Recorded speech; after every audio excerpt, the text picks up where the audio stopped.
معزز مہمان جن کا آپ کو بہت انتظار ہوتا ہے، جناب کرامت اللہ غوری صاحب تشریف لے آئے ہیں. مگر ایک چیز کی طرف میں آپ کو لے کے جانا چاہتی ہوں. آپ کو یاد ہوگا کہ جو پہلگام کا واقعہ ہوا تھا، اس کے بعد جو انڈیا اور پاکستان کے درمیان ایپیسوڈ ہوا تھا، دونوں ممالک نے اپنی اپنی ایئر اسپیسیز ایک دوسرے کے لیے بند کر دی تھی. آف کورس انڈیا کے لیے بہت تکلیف دہ بھی ہے، بیکاز ایئر انڈیا کی فلائٹس کو جب بائی پاس کرنا پڑتا ہے تو it is costing them a lot. Air India نے سپتمبر سے نئی دہلی اور واشنگٹن کے درمیان پروازیں معطل کرنے کا اعلان کیا ہے. اب وہ کہتے ہیں کچھ شہر دے لوگ بھی ظالم سن، کچھ سانو مرن دا شوق بھی سی. ایک پہلگام کا واقعہ ہو گیا، پھر آج کل تھوڑا سا ٹینشن چل رہی ہے امریکہ اور انڈیا کے درمیان بھی. اب ہندوستان کے بوئنگ جو 787 ہیں، اپ گریڈز کے باعث پیدا ہونے والی کمی اور پاکستان کی فضائی حدود پر عائد پابندی طویل فاصلے کی ہندوستان سے امریکہ کی پروازوں کو متاثر کر رہی ہے. یہ معطلی یعنی جب انڈیا اس کو معطل کرے، ایسے وقت میں ہو رہی ہے جب امریکہ اور بھارت کے تعلقات میں بہت کشیدگی پائی جاتی ہے. ایئر انڈیا کے 26 بوئنگ طیاروں کی اپ گریڈیشن کم از کم 2026 کے آخر تک جاری رہے گی، جس سے طیاروں کی دستیابی کم ہو جائے گی. ظاہر ہے at the end of the day جو سفر کریں گے یا جو متاثر ہوں گے وہ پرواز کرنے والے لوگ ہوں گے. پاکستان کی فضائی حدود پر پابندی جو دونوں ممالک کے درمیان تعلقات کشیدہ ہونے کے بعد لگائی گئی تھی، ایئر انڈیا کو سالانہ $600 ملین کا نقصان پہنچا رہی ہے. جون میں احمد آباد میں ایئر انڈیا کے ایک بوئنگ طیارے کے حادثے میں 260 ہلاکتوں کے بعد ایئر لائنز کو ریگولیٹری نگرانی میں بھی اضافہ کا سامنا ہے. معطلی کے دوران مسافر امریکہ کے دیگر شہروں new York, Chicago, San Francisco کے ذریعے یعنی وہ جو کنیکٹنگ ایئر لائنز ہیں ان کے ذریعے ٹریول کریں گے. اس کا ذکر کرتے ہوئے میں ایک اور انڈیا کے بارے میں بھی نیوز، کیونکہ ڈونلڈ ٹرمپ اس وقت یعنی جنگل کا بادشاہ، انڈا دیں بچہ دیں. امریکہ کے صدر ڈونلڈ ٹرمپ نے بھارتی برآمدات پر ایگزیکٹلی 50% ٹیکس عائد کرنے کا اعلان کیا، جس سے بھارت کی جو محنت طلب صنعتیں ہیں، جہاں پہ پریکٹیکل عام آدمی، ان کی تمام پالیسیز عام آدمیوں کو متاثر کرنے جا رہی ہیں. اور وہ کہتے ہیں جیسے ٹیکسٹائل ہیں، زیورات ہیں، آٹو پارٹس ہیں، شدید متاثر ہیں. 50% ٹیرف خدا کا پناہ. زیورات کی صنعت جو امریکہ کو سالانہ $10 ارب سے زائد کی برآمدات فراہم کرتی ہے، خاص طور پر دباؤ میں، جبکہ گجرات میں 8 سے 10 لاکھ جو ہیرے کے کاریگر ہیں وہ بھی خطرے سے دوچار ہیں. تمل ناڈو کی ٹیکسٹائل انڈسٹری جو 1.25 ملین افراد کو یعنی 12.5 لاکھ لوگوں کو روزگار فراہم کرتی ہے، اب اسے 1 سے 2 لاکھ نوکریوں کو ختم کرنے کا امکان ہے، کیونکہ امریکی خریداروں کے لیے بھارتی مصنوعات ویتنام، بنگلہ دیش اور پاکستان کے مقابلے میں نسبتاً مہنگی ہو جائیں گی. آٹو پارٹ سیکٹر جس کی برآمدات میں امریکہ کا حصہ 27% ہے، آرڈرز میں کمی کے خدشے کا سامنا کر رہا ہے. بھارت اور امریکہ کے درمیان تجارتی مذاکرات جاری ہیں، جبکہ بھارتی حکومت برآمدات کو مزید بڑھانے کا بھی خیال کر رہی ہے. سن رہے ہیں پروگرام ساز آواز میں آپ کے ساتھ عارف مظفر.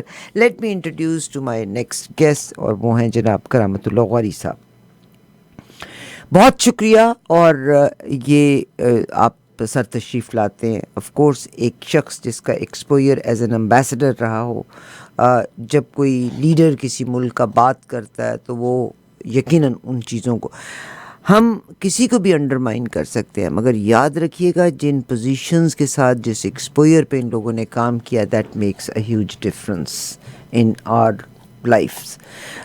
جناب کرامت اللہ غوری صاحب سے گفتگو آپ کے ساتھ شیئر کرتے ہیں. میری آپ لوگوں سے درخواست ہے کہ پلیز پروگرام کو سبسکرائب ضرور کیجیے گا. ہماری آپ سے ریکویسٹ ہے کہ پروگرام کو سبسکرائب ضرور کیجیے گا. We try to make it for your information. ہمارے آپ جتنے ٹیگز ہیں ان کو دیکھیں، those are exactly about the program. آج کے پروگرام میں بھی جو ہم بات کریں گے یقیناً پاکستان کے حوالے سے بات کریں گے، اور پاکستان کے حوالے سے پی ٹی آئی میں جو چینجز آ رہے ہیں. اگست کا مہینہ آف کورس عمران خان صاحب نے اپنے 2 سال بھی مکمل کیے. ہمارے chief of the army staff امریکہ کے دورے کے اوپر آئے ہوئے تھے. امریکہ چاہتا ہے بلوچستان کی طرف کھدائی کرنا، منرلز اور تیل اس کا منصوبہ ہے. ویئر ایز امریکہ نے حال ہی میں ایران کے اوپر براہ راست اٹیک کیا تھا. ان تمام چیزوں کے بارے میں بات کرنے کے لیے جناب کرامت اللہ غوری صاحب. سر السلام علیکم، کیسے ہیں آپ؟ ویلکم ٹو دا شو. عارفہ، میں اللہ کا شکر ہے ٹھیک ہوں، لیکن اور ٹورانٹو کی گرمی برداشت کر رہا ہوں. بارش ہوگی سر؟ آج بہت بارش ہوئی ہے، آپ ہی نے کرائی ہے. امکان ہے، پیشن گوئی ہے، لیکن آج کل موسم کے متعلق پیشن گوئیاں عام طور پہ غلط ثابت ہوتی ہیں. سر پوری دنیا میں دیکھیے جی، میں بتاتی ہوں، پوری دنیا میں پیش گوئیاں غلط ثابت ہو گئی. نہیں آج تک انڈیا ہم پہ سبقت لیتا تھا کہ پاکستان میں بڑی پر مارشل لا لگا، انڈیا میں مارشل ہو جناب. دنیا کا بہترین وقت کا فرعون، اس وقت کا فرعون امریکہ میں. مجھے اور آپ کو مارشل لا ہم کہہ نہیں سکتے، مگر it's a money martial law سر، کہ پولیس کو بے اثر کر دیا گیا ڈی سی میں، اینڈ واشنگٹن ڈی they سی میں are going to take it to New York and other. دارالحکومت So it's a per mini martial law in America. نہیں تو وہ تو میں اپنے پروگراموں میں کہتا آیا ہوں بھی کہ امریکہ نے 250 برس میں جمہوریت کے حوالے سے، جمہوریت کے تناظر میں جو کچھ سرمایہ کمایا تھا، جو کچھ اپنی حیثیت دنیا سے منوائی تھی، ٹرمپ نے اپنے ابتدائی 6 مہینوں میں اس سب پر پانی پھیر دیا، سب کو ملیا میٹ کر دیا. اور ٹرمپ کے متعلق تو میں نے شاید کسی پروگرام میں ذکر کیا تھا کہ وہ ایک کتاب جو 2021 میں شائع ہوئی تھی، جو امریکہ کے 21 ماہرین نفسیات کی آراء پر مبنی تھی. اس کتاب میں واضح طور پر کہا گیا تھا کہ یہ ایک ذہنی طور پر ناقابل اعتبار شخص ہے، جس کے عمل اور فعل میں ہمیشہ تضاد رہتا ہے اور جس کی باتوں پر اعتبار نہیں کیا جا سکتا. انہوں نے وضاحت سے ٹرمپ کے کردار کی نشاندہی کر دی تھی. یہ تو امریکہ کے عوام سے پوچھنا چاہیے، امریکہ کے جمہور سے سوال کرنا چاہیے کہ یہ سب کچھ جانتے ہوئے، اور ٹرمپ نے اپنے پہلے دور صدارت میں دکھا دیا تھا امریکہ کے عوام کو کہ وہ کس قسم کی قیادت کرنے کا قائل ہے. 2020 میں نومبر میں جب الیکشن ہارے ہیں ٹرمپ صاحب بائیڈن کے خلاف، تو انہوں نے 6 جنوری 2021 کو باقاعدہ اپنے مداحوں کو، اپنے جو خیر خواہ تھے ان کو اکسایا تھا کہ وہ کانگریس کی عمارت پر حملہ کر دیں، اور کانگریس کی عمارت پر حملہ ہوا. امریکہ کی تاریخ میں پہلی بار یہ ہوا کہ امریکی عوام نے، کسی باہر کے دشمن نے نہیں، بلکہ امریکی عوام نے کانگریس کی عمارت پر حملہ کیا اور وہاں پر توڑ پھوڑ کی، وہاں پر ہر طرح کی افراتفری کی. اس کے بعد ٹرمپ کے خلاف مقدمات قائم کیے گئے. تو یہ تو ہم اپنی آنکھوں سے امریکہ میں جو تماشا ہوتا ہوا دیکھ رہے ہیں وہ حیرت انگیز ہے. لیکن ستم یہ ہے کہ امریکہ میں جو کچھ ٹرمپ کر رہا ہے اس کے اثرات دنیا پر مرتب ہو رہے ہیں، اس لیے کہ امریکہ ہمارے دور کی، ہمارے عہد کی سب سے مضبوط طاقت ہے عسکری اعتبار سے. تو امریکہ جو کچھ کرتا ہے، وہ امریکہ کے صدر کے انتخاب کے متعلق کہا جاتا ہے کہ امریکہ کے صدر کا انتخاب دنیا کے صدر کے انتخاب کے جیسا ہوتا ہے. تو امریکہ میں ٹرمپ جو کچھ بھی کر رہا ہے اس کا نزلہ دنیا پر گر رہا ہے اور دنیا پر گرے گا. بہت شکریہ. اور جناب کرامت اللہ غوری صاحب جتنی بھی بات کریں، دس از ویری امپورٹنٹ. پاکستان کی طرف سر لے کے جانا چاہتی ہوں. میں نے بھی بلکہ جب امریکہ کا ذکر کیا تو ایک منی مارشل لا کے حوالے سے ہی ذکر کیا ہے کہ اب وہاں پر پولیس بے اثر ہو گئی اور گارڈز ہیں، اور اس کے بعد backed up by army. Pakistan کے chief of the army staff جناب عاصم منیر صاحب بھی دل میں ہنستے ہوں گے, ہی واز ان پاکستان کے, مطلب دے آر فالوئنگ دیم. تو ان کے اور ٹرمپ کی جو قربت ہے اس کے متعلق کہا, عام طور پر تو یہ کہا جاتا ہے نا کہ ٹرمپ اپنے دوست کو احکامات دینے کے لیے بلا رہے, لیکن لگتا یہ ہے کہ وہ عاصم منیر سے یہ سیکھنا چاہتے ہیں کہ پاکستان میں جو انہوں نے ہائیبرڈ نظام جس کو توسیع دی ہے اور جو اتنا کامیاب رہا ہے کہ عسکری قیادت ہر شطرنج کی بساط کے ہر خانے میں بیٹھی ہوئی ہے, تو ٹرمپ عاصم منیر سے یہ سیکھنا چاہتا ہے کہ یہ ہدف کس طرح سے حاصل کیا جا سکتا ہے. بہت شکریہ سر. مگر ڈونلڈ ٹرمپ صاحب جو ہیں, ظاہر ہے جب ڈونلڈ ٹرمپ آئے تھے تو بہت سے لوگوں نے اس کو سیلیبریٹ کیا تھا. I don't want to get in that detail کہ عمران خان کے بہت قریبی دوست ہیں اور بہت تعلقات ان کی بیگم صاحبہ سے, ان کے ساتھ اس کا ذکر کیا تھا. This is very unfortunate at the moment. میرا ایک سوال آپ سے ہے کہ ایران کے اوپر ریسنٹلی امریکہ نے حملہ کیا تھا ان کے نیوکلیئر پاور پلانٹس کے اوپر, اور ناؤ اگر پاکستان امریکہ کو کانٹریکٹ دے دیتا ہے ان بلوچستان, ہاؤ بلوچستان کے عوام will accept it and how Iran's reaction will be, what Iran's reaction will be. Be المیہ یہ ہے کہ پاکستان پر جو طاقت مسلط ہے, جو قابض ہے, جس نے پورے نظام کو اپنا غلام بنایا ہوا ہے, ان لوگوں کی سوچ یہ نہیں ہے.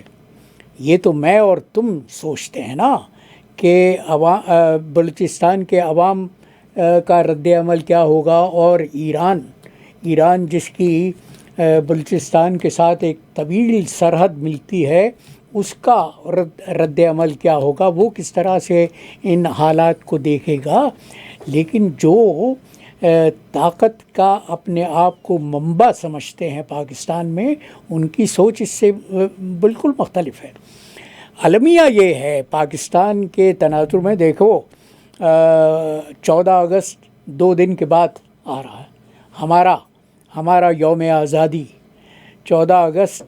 تو میری نسل اس کے لوگوں کا مسئلہ, بلکہ المیہ میں اس کو کہتا ہوں, یہ ہے کہ ہم نے جس جمہوری پاکستان کو پیدا ہوتے دیکھا تھا, آج ہم اپنی بڑھاپے میں اسی پاکستان کو مکمل طور پر فسطائیت کے شکنجے میں دیکھ رہے ہیں. تو اور دیکھو یہ جو ٹرمپ اور عاصم منیر کے درمیان قربتیں بڑھ رہی ہیں, یہ ثبوت ہے اس بات کا, اس صداقت کا, کہ گزشتہ 70 برس سے پاکستان اور امریکہ کے تعلقات میں سیاسی حکومت کبھی امریکہ کی منظور نظر نہیں رہی, بلکہ امریکہ کے تمام تر مہربانیاں, تمام تر التفات ان عسکری طالع آزماؤں کے حق میں رہے ہیں جنہوں نے پاکستان میں جمہوریت کی بیخکنی کی ہے, جنہوں نے پاکستان میں جمہوریت کے پودے کو کبھی پروان ہی نہیں چڑھنے دیا گیا. امریکہ کے لیے بہت سے لوگ یہ سوال کرتے ہیں کہ امریکہ دنیا میں سب سے بڑی جمہوریت ہے, لیکن امریکہ باہر کی دنیا میں, خاص طور پر ان ممالک میں جن کو تیسری دنیا کے ممالک کہا جاتا ہے, کیوں جمہوریت کے بجائے آمریت کے سرپرستی کرتی ہے. تو امریکہ کے لیے تو یہ بہت آسان ہے. دیکھو نا, وہ جو کہا جاتا ہے معاشیات کے ضمن میں کہ ایک ونڈو آپریشن, تو امریکہ کے لیے تو بہت سہولت کا مقام ہے کہ وہ ایک آمر وقت سے کاروبار کرے, اس سے تعلقات بڑھائے, اس کے ذریعے سے اپنے مفادات کو فروغ دے. اور پاکستان کی بدنصیبی یہ رہی ہے کہ آج تک ہر عسکری طالع آزما نے ملک کے مفادات کو، قوم کے مفادات کو امریکہ کے مفادات کے مقابلے میں ترجیح نہیں دی. امریکہ کے مفادات کو ہم نے پروان چڑھایا ہے ہر عسکری طالع آزما کے دور میں، اور یہ تاریخ جاتی ہے 1960 میں جب ایوب خان نے پشاور کے باہر بڑا بیر کی جو بیس تھی وہ امریکہ کے حوالے کر دی تھی. اور تمہیں یاد ہے، تمہیں معلوم ہوگا، پتہ نہیں تم پاکستان کی تاریخ پر کتنی گہری نظر رکھتی ہو، لیکن مجھے یاد ہے کہ 2 مئی 1960 کو اس وقت کے سوویت یونین نے اپنے علاقے میں امریکہ کا ایک جاسوس U-2 جہاز گرا لیا تھا. اور اسی شام ماسکو میں کریملن میں ایک تقریب ہو رہی تھی جس میں اس وقت کے سوویت یونین کے رہنما نکیتا خروشچوف نے ہمارے سفیر کو آغا ہلالی صاحب کو بآواز بلند سب کی سماعتوں کے درمیان آگاہ کیا تھا کہ سفیر اپنی حکومت کو بتا دو کہ ہم نے پشاور کے گرد نقشے پر ایک سرخ دائرہ بنا دیا ہے، اور اگر آئندہ امریکہ کا کوئی جاسوس طیارہ وہاں سے اڑا اور ہم نے اس کو گرا لیا تو پشاور دنیا کے نقشے سے مٹ جائے. الحمدللہ آج تک تو نہیں مٹا نا، آج تک نہیں مٹا، الحمدللہ. لیکن خدا وہ اللہ نہ کرے نہیں مٹے گا. آپ فکر ادا کرنا ہمیں ایسی بات کو دیکھیں جی، رشیا نہ مٹا سکا تو نہ اس کے بعد رشیا خود ٹوٹ گیا. میرا لیکن میں جو بیان کر رہا ہوں وہ یہ ہے کہ ہم نے اپنے قومی مفادات کو ہمیشہ کمتر جانا ہے. ہمارے عسکری طالع آزماؤں نے امریکہ کے مفادات کو فروغ دیا. سر میرا آپ سے ایک سوال ہے کہ عمران خان صاحب نے اپنے ارد گرد جن لوگوں کو اکٹھا کیا ریسنٹلی، جناب شاہ محمود قریشی صاحب بھی چھوٹ گئے. وہ آپ کے and they were very close to Imran Khan صاحب، چاہے شاہ محمود قریشی ہوں چاہے ان کی بیٹی ہو. وہ کسی نے کہا نا کہ کوئی اگر اپنے باپ کا نہیں، جو اپنے باپ کا نہیں وہ کسی کا بھی، ان کا پورا خاندان بری ہو گیا ہے. ٹھیک ہے سر، یہ کہاوت ہے، جو اپنے باپ کا نہیں وہ کسی کا بھی نہیں. ٹھیک، شاہ محمود قریشی صاحب پورے کے پورے رہا ہو گئے، جناب فواد چودھری صاحب بھی رہا ہو گئے، مگر عمران خان صاحب کو بھی رہا نہیں کیا. باہر اتنے جھگڑے ہیں پی ٹی آئی کے، چاہے وہ گنڈا پور صاحب ہیں جو گوہر ہیں، چاہے وہ گوہر ایوب ہیں، اور گوہر ایوب بھی ایک جنرل کا ہی بیٹا تھا، اسد کیسر بھی ایک جنرل کا ہی بیٹا تھا. اتنے جھگڑے ہیں. اور میں آپ کے ساتھ غلط بیانی نہیں کری، مجھے آج ہی انفارمیشن ملی گلگت بلتستان سے جو بھی کوئی ہمارے ایک منسٹر ہیں یا ویری سینئر پوزیشن پہ، ان کا بیٹے اور جو لوگ پی ٹی آئی کے لوگ ہیں، وہ پی ٹی آئی کے لوگ اور وہ جو آگے مذاکرات کرتے پھر رہے ہیں، مجھے ڈائریکٹ معلومات ملی کہ دیش سے کہ عمران خان صاحب کو اب باعزت طور پہ الگ ہونا چاہیے.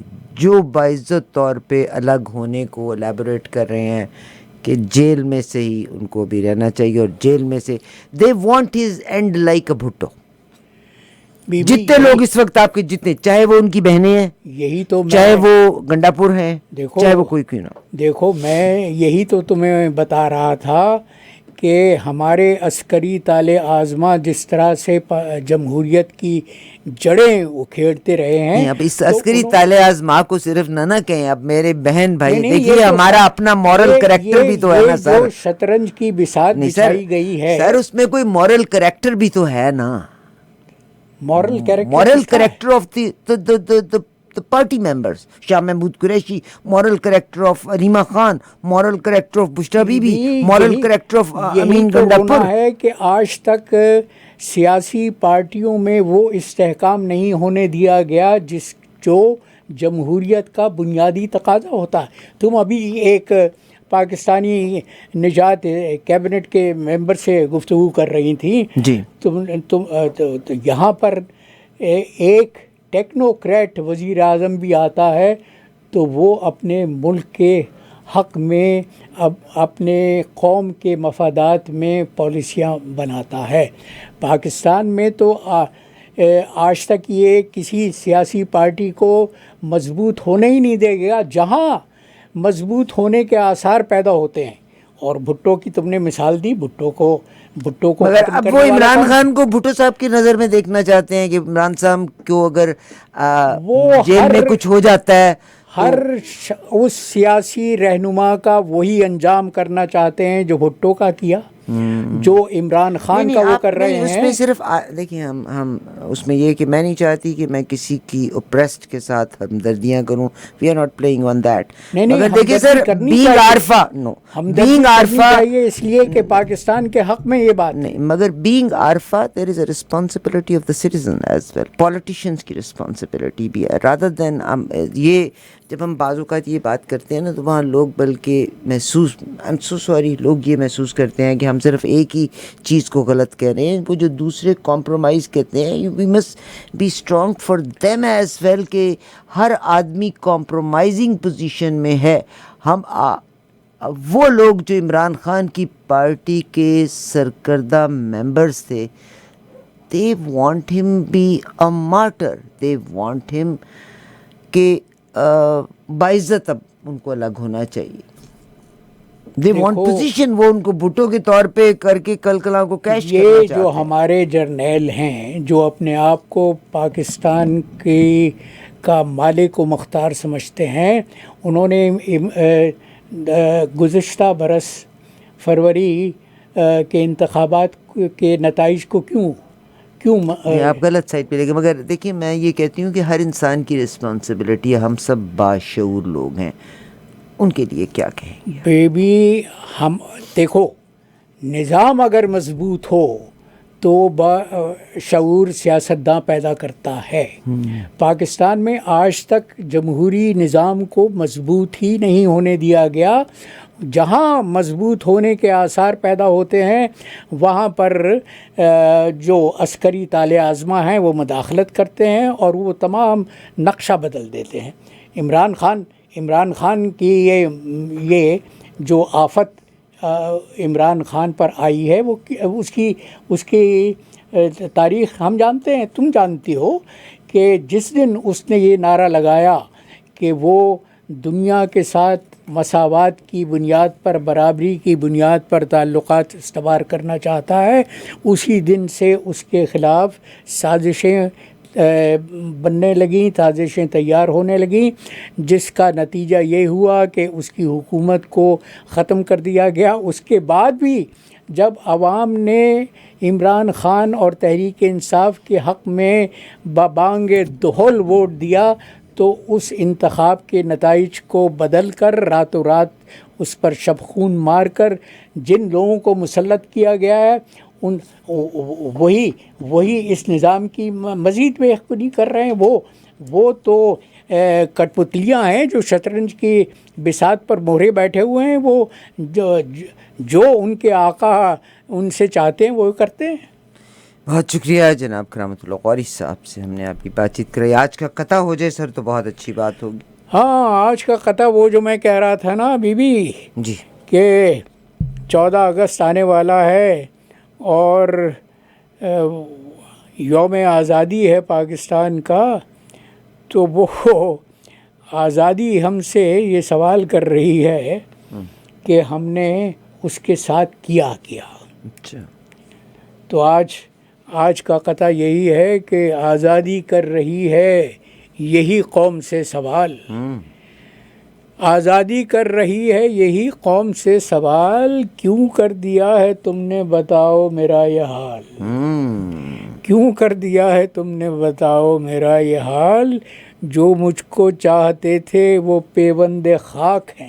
جو مجھ کو چاہتے تھے وہ پیوند خاک ہیں، اور دشمنوں کے ہاتھ ہاتھوں میرا یہ ہوا محال، اور دشمنوں کے ہاتھوں میرا یہ ہوا محال، آزادی کر رہی ہے یہی قوم سے سوال، اور اس قوم کے پاس اس سوال کا کوئی جواب نہیں ہے۔ بہت شکریہ کرامت اللہ غوری صاحب سے آپ نے گفتگو سنی، سر کا بہت شکریہ۔